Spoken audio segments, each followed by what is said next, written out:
Hey guys, it's Ted Bogert. Welcome back to the TED Show.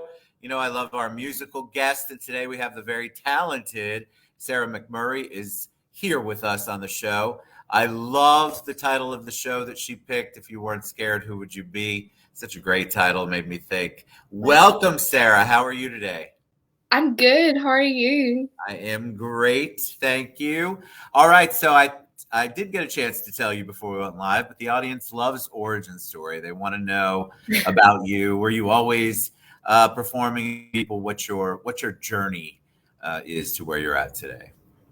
Um, well, I started to write when I was 12 because throughout my whole childhood, my dad was like very musical and he would kind of like make up songs and sing songs around the house, and he played guitar, and he always said he would teach me, but he never got round to it. And then this guy came into our classroom when I was in my last year of primary school, so I was like 11, and he just came into our classroom and he was like, "I'm starting guitar lessons in the library if anyone wants them." And I was like, "Yeah."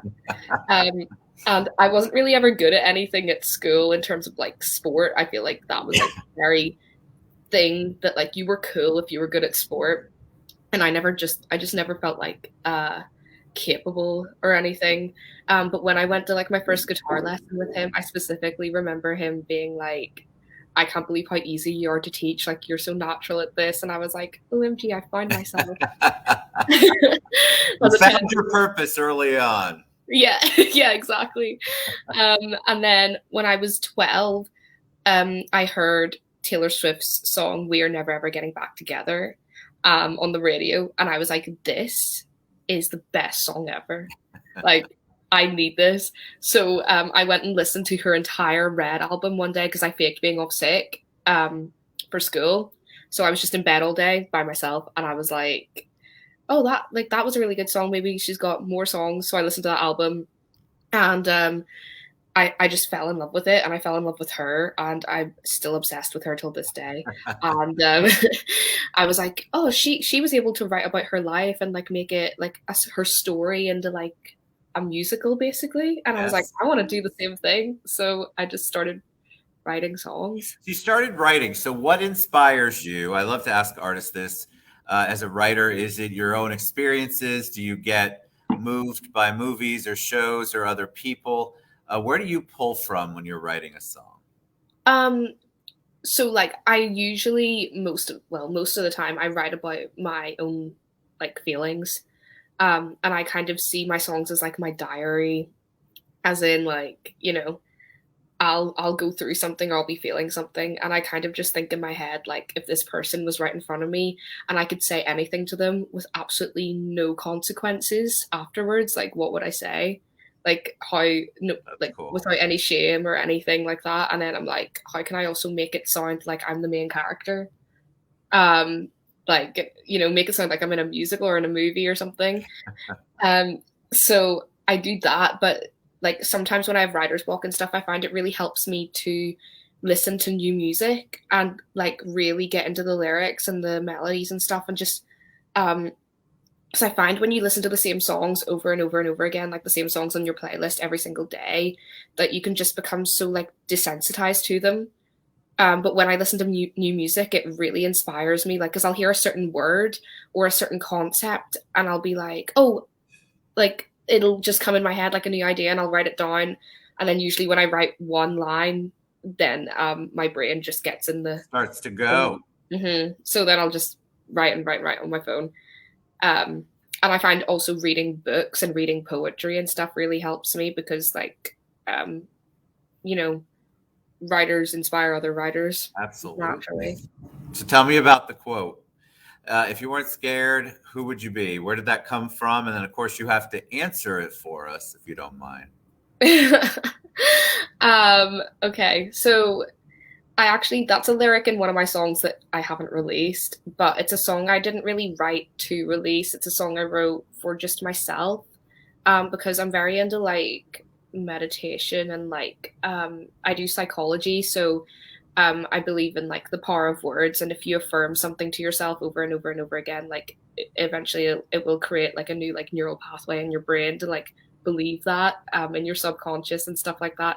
So I wrote a song kind of to try and like um, make like a brain pattern that I would want to believe, which was just about like gratitude and being authentic and like being able to step into exactly who you are without any fear.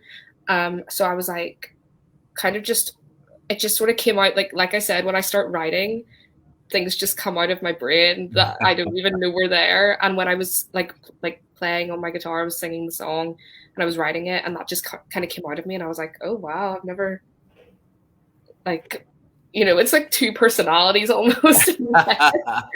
So I was like, wow, that's a good one. I'm gonna remember that. I just inspired myself. I didn't really get it's it. It's a great question. So can you answer the audience if you weren't scared? Because we all have our fears. Who would you be? Yeah. Would you be different? Would you be doing something different in your career? What's your answer? I think that if I wasn't scared, I try not to be scared, because scared is just a feeling that, you know, you're not really supposed to give into. And it's there for a good reason, as in, you know, if you're running across the road and there's a bus, yeah. Scared. Good reason at that point, yeah. Yeah, but then in terms of other things like caring about what people think and things like that, I think we're mostly, it's never because we're afraid of what other people think. I think it's just because we're afraid of what we think of ourselves and afraid that other people will see that in us. So it's kind of about getting rid of the shame. And I think if I wasn't scared, I would probably have more songs out, first of all, because I've written a lot of songs about a lot of things and a lot of people that I've been too afraid to share, because I'm like, if this person hears this, then they're gonna think this, and that's gonna I understand. Yeah, so there's that, and then I also think I would just be a lot more like, I would say a lot more. I don't know, like, you know, when you just like hold back a bit around certain people because you don't think you're like cool enough for them or something. Yeah, I think we all hold back. A lot of us are worried about what other people will think. Yeah. It's really what it boils down to. All right, so I have people saying, are you going to sing? You're going to sing. So I'm going to take me off and then tell them a little bit about what I'm still here in the background. Tell them a little bit about what you're going to perform. So I'm going to play my song Prosecco and Rain, which is a single I released back in March, I think. But it's a song I wrote when I was 19. So I wrote it 2 years ago. I'm 21 now. And like, I wrote it about my 19th birthday party because I had moved to Glasgow. I live in Glasgow. I'm from Ireland, but I've lived here for 3 years. And my first year there, when I first moved, I really didn't want to be here because I was just so scared of and I didn't know anybody, and I was just a very anxious person. And then as time went on, I kind of made a life for myself, and I've made like the most amazing friends in the whole world. And I'm very, very, I just kind of was standing in my own birthday party in halls, and I just like looking around, and I was like, I have made it. I'm so grateful right now for like everyone in my life and everything I have, and that's so cool. Being able to like go out and party and like, as you know, a 19-year-old, because my anxiety was really bad in school and I didn't really get to go out as much as I would have liked to because of it. It just sort of held me back. So at that point, I was like, yeah, I'm really happy right now. I think I've peaked. Awesome. Well, we want to hear it. Tell us, what's the title? Prosecco and Rain. Prosecco and Rain. That's right. I'm going to put that in the comments. All right. It's all you, Sarah. Okay. Sarah, I'm just going to grab my guitar. Take your time. We love this part. You're good.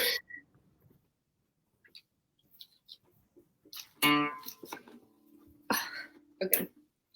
I hope my camera and my mic is okay for this. You look great. I'll just try and play at a decent volume. Love it.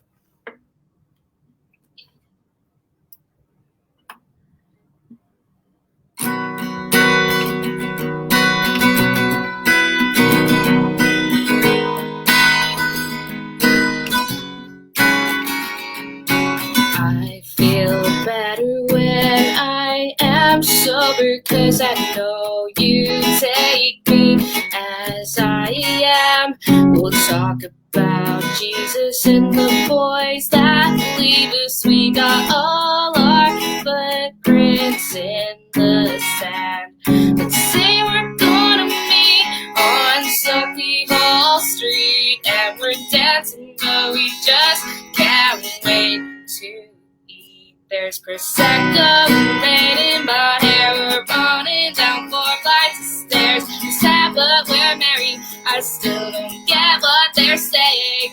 My ex in the kitchen, it's just my body's missing. He can't even look at me, but I just keep dancing with the ones who really care.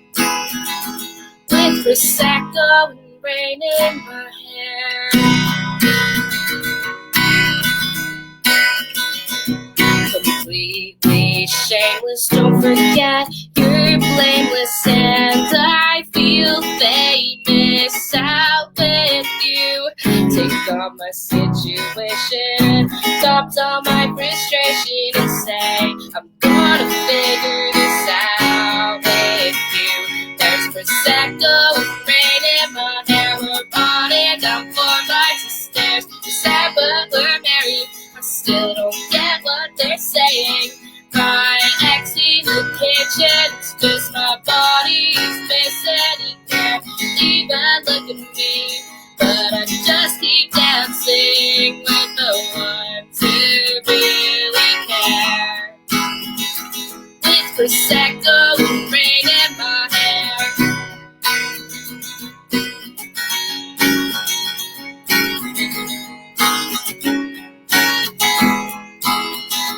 There's Prosecco and rain in my hair. I've got your hand all night to spare. It's next day already, and you're all that's necessary. My ex, I don't miss him, 'cause you're the ones I'll be kissing. Yeah, you got the best of me, so I just keep dancing with Prosecco and rain in my hair. We're falling down 4 flights of stairs. Sad, but we're married. I still don't get what they're saying. My ex in the kitchen, it's just my body's missing. He can't even look at me, but I just keep dancing with the ones who really care. With the ones who really care. With the ones who really care. With Prosecco and rain in my hair.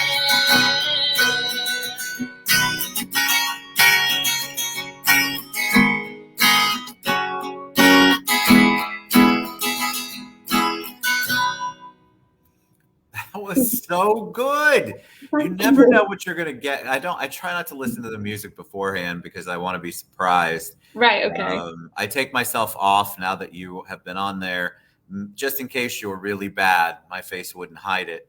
That was so good. I love that song. Catchy. When I closed my eyes and was listening, I could definitely hear some Taylor Swift influence there. I love the storytelling part of it. Really, really great. Love it. Prosecco and rain. Who doesn't want that? All right, Sarah, tell them the best way they can download your music, buy your music, follow you. What's the best way for them to reach out and learn more about you? Well, on Instagram, I'm just Sarah McMurray _ and it's SARAHMCMURRAY. And then on TikTok, it's just sort of the same thing. But in my Instagram bio, I've got a link that has like all of like my Spotify, my Apple Music, Amazon, SoundCloud. I think it's got even like Deezer and stuff in there. Wow. But I'm on everything just as Sarah McMurray. So yeah, I'm not too hard to find. All right, you were wonderful. Y'all go out and support our artists. Artists had a tough time in 2020. Everybody's coming back. Well, at least in the States, we're starting to. Hopefully, where Sarah is too. And so we're going to have live performances. These artists are creative and have a great voice, so we want to get behind them and support them. So I have Sarah's Instagram page scrolling across the bottom there. You can follow it there or in anywhere that we tagged you on the show. Thank you so much, Sarah. That was so good. I loved it. Thank you so much for having me. Absolutely. Come back anytime. Have a new single you want to talk about? Bring it. My audience would love to see it and hear it. All right, guys. We'll see you later.